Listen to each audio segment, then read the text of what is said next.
In Seoul, a high-profile statement was made that immediately sparked broad resonance not only in Korea, but also abroad.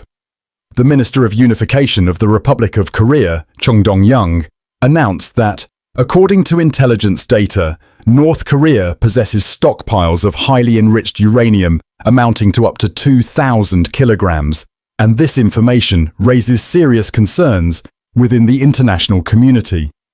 He stressed that right now, at this very moment, uranium centrifuges are still operating in 4 regions of the DPRK, which indicates the ongoing process of accumulating nuclear materials.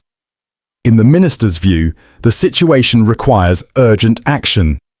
Otherwise, the threat of nuclear weapons proliferation on the Korean peninsula will become even more real. At the same time, Chung Dong-young noted that if negotiations between the United States and North Korea resume, there may be an opportunity for a real breakthrough that could help move the issue of Pyongyang's denuclearization off dead center. However, earlier, DPRK leader Kim Jong-un made it clear that under no circumstances does his country intend to give up its nuclear arsenal, considering it a key element of its own security. Moreover, he emphasized that North Korea's status as a nuclear power is enshrined in the country's constitution and is irreversible, making the prospects for compromise extremely uncertain. Against this backdrop, the international community is closely monitoring the situation, fully aware that every step could influence the balance of power in the region. North Korea has once again found itself at the center of global attention, following statements made by Kim Jong-un at the session of the Supreme People's Assembly on the 22nd of September. For the first time in a long period, the DPRK leader expressed his willingness to meet with former US President Donald Trump, although he set a condition. Such a meeting would only be possible if Washington abandoned its illusions about denuclearization.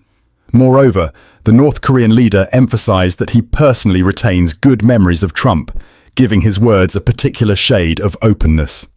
Andrei Lankoff, an Oriental Studies scholar and professor at Kookmin University, noted that such statements reflect a clear shift in Pyongyang's official stance.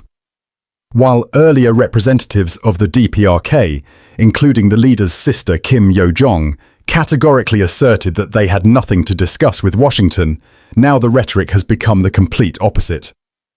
According to the expert, the likelihood of a meeting between Kim Jong-un and Donald Trump is quite high, but the actual prospects for signing a meaningful agreement remain extremely low. Lankoff recalled that back in 2019 in Hanoi, the sides discussed a deal involving the dismantling of North Korea's main nuclear facilities in exchange for the lifting of UN Security Council sanctions, but the proposal was rejected as insufficient. Today the situation is different.